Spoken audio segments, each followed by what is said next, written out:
Thanks for coming along on this artistic journey. We'll be doing 2-point linear perspective. This will be in a 5-part series, so do all 5 parts and you'll understand 2-point perspective.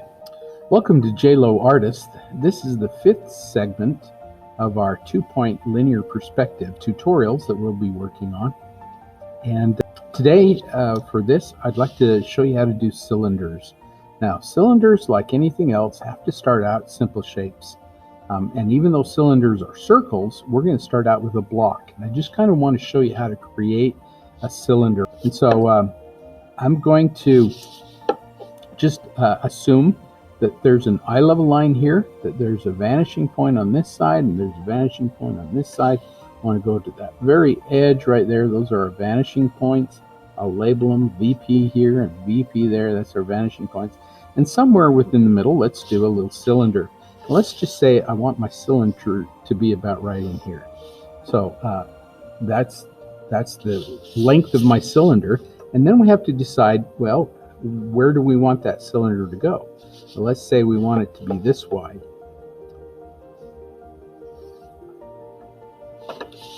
And we're just going to create something that looks fairly square, at least to us. You can figure out if you want it square, if you go corner to corner, and where it meets this other line, that's where that other end would be, because this is the law of 45. So that other end would be right there.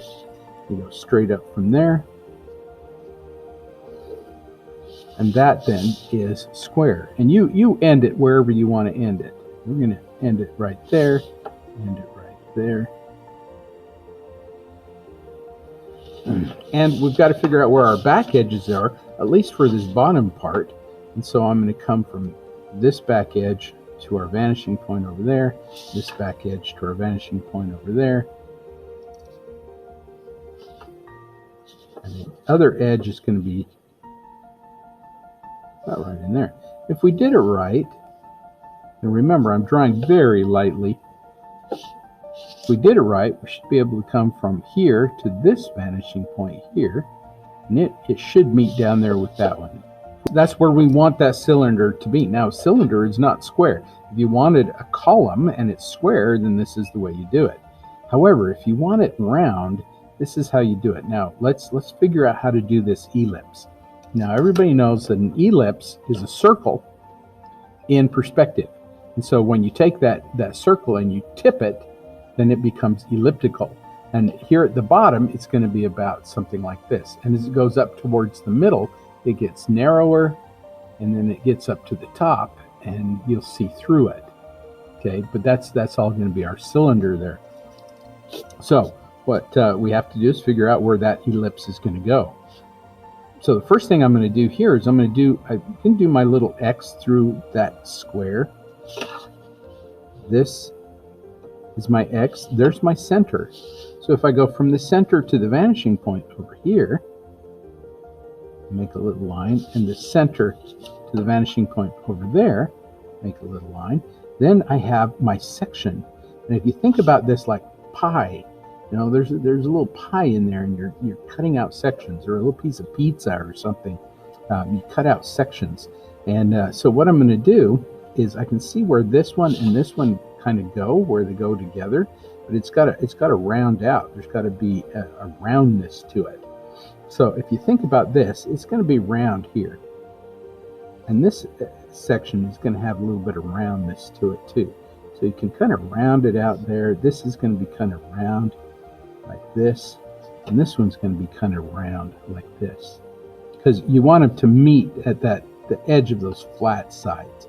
Now, of course, you're going to have to cut off your corners somewhere, but you can almost look at that and go, oh, I can see where those two would meet, and I can see where these two would meet, and I can see where these two would meet, and I can see where these two would meet.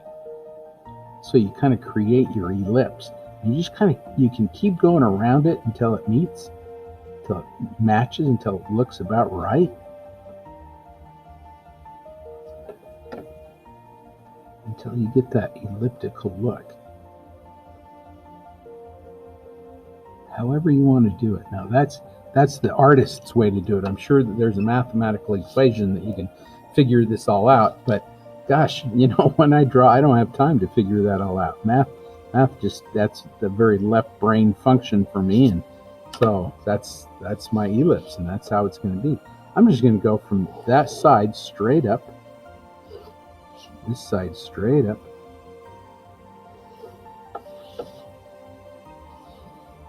and I can figure out where this is going to be too. I can do the same thing over here. I can find my center, center to center.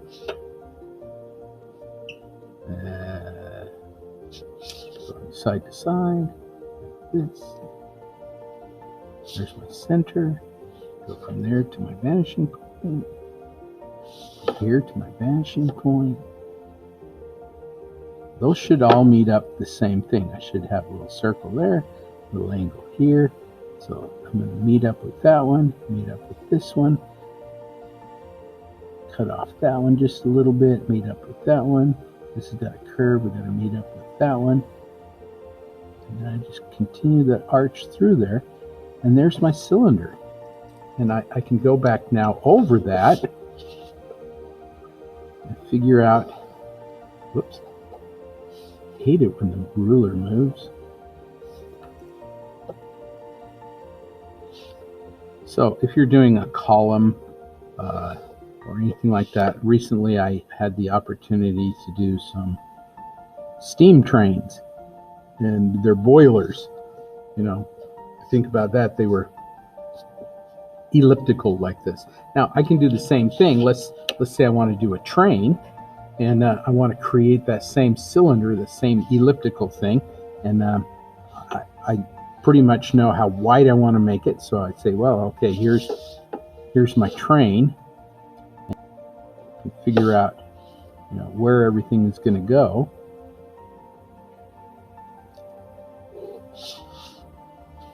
And say, well, this is how wide it's going to be right there. And I can figure out where it's going to go to.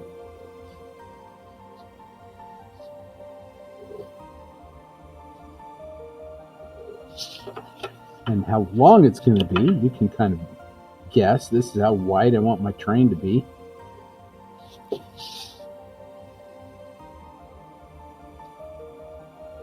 And again, you can figure out your ellipse by doing this, side to side, from the middle to this vanishing point, like that. There's that. This is just straight up and down.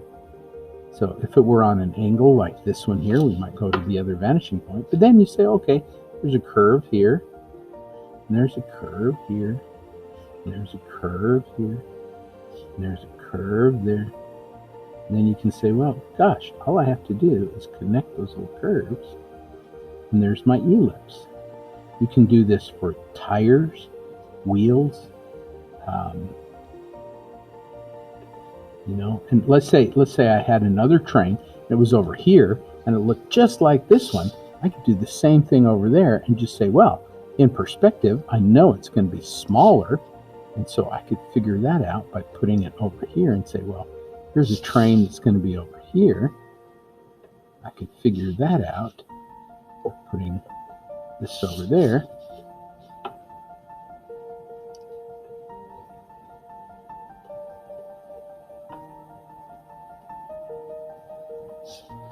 And let's say this is a wheel. Maybe there's a train car here or something, and there's a wheel over here. I can figure that out too.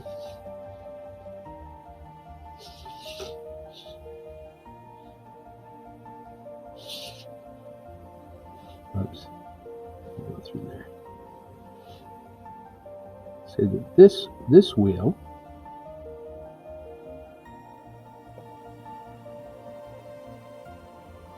so that this wheel and this wheel are the same size, same height. Okay, does that make sense there?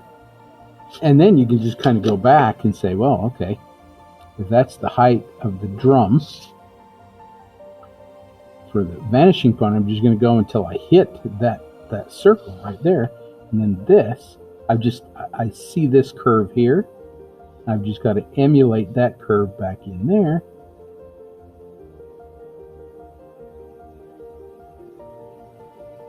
Until you get it right. And that's my cylinder going that way. Now I can add whatever I want to onto it. Let's say I do a little top to it.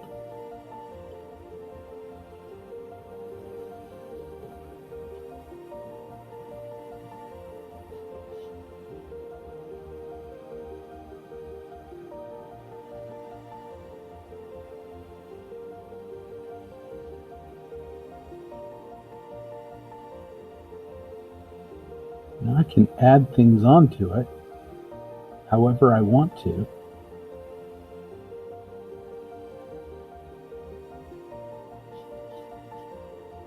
You know, and there's my train. And I could add wheels onto it. I mean, all sorts of things. You can say, well, if that wheel is this big right here, it's got to be that big right here. And if there's wheels on the back and they're the same size as these ones on the front, that's where they're going to be. You know, and you just have your ellipses and figure out how big things are going to be. According to linear perspective, this works for cars, spacecraft, jets, whatever you want to do. You start out with your size, you figure out where you want it, how big it's going to be, and then you go from there. And you can do anything. You can do anything with linear perspective. And thanks for joining me on this little creative journey. I hope that helps you. If you want to see something else, leave a comment. You know, if you want to figure something else out, let me know. I'll try and do a little YouTube for you. Because what it's all about is making your life better, because art makes life better. And if you want to know, it's just knowledge, it's just skill, it's things that you develop that's going to enhance your life. Thanks for joining me. I hope you have a lovely day. And remember, art makes life better.